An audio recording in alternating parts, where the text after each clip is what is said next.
hết cha thì phò nhưng mới chẳng thu ly khỏi mùi nhiệt sinh cháu thôi xin ly rực ấm siêu tôi một chiếc chiếu liều chu kỳ lít khói giá oi ngày một cuốn xì ngày khi mỗi ngày một tháng xin ngày khéo giàu cùng na xin thì người đuôi nhau đi khói nhỉ nhưng ít ngày chỉ tò mò cuốn xì thì mong ai sẽ cho khi nhau cho dù dùng tay lại chỉ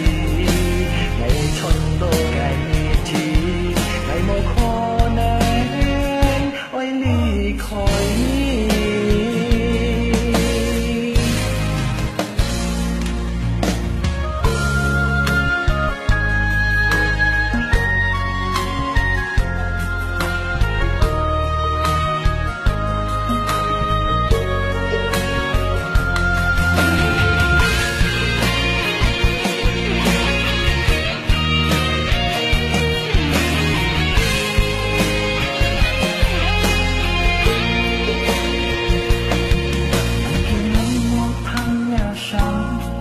nhưng mới dấu có phải cha thì phò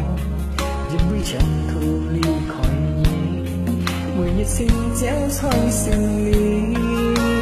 rực ấm siêu đôi một chiếc chiếu liều chu kỳ lít khói ra oi ngày một cuốn xì ngày khi mỗi ngày một tháng sinh ngày khéo giàu cùng na xin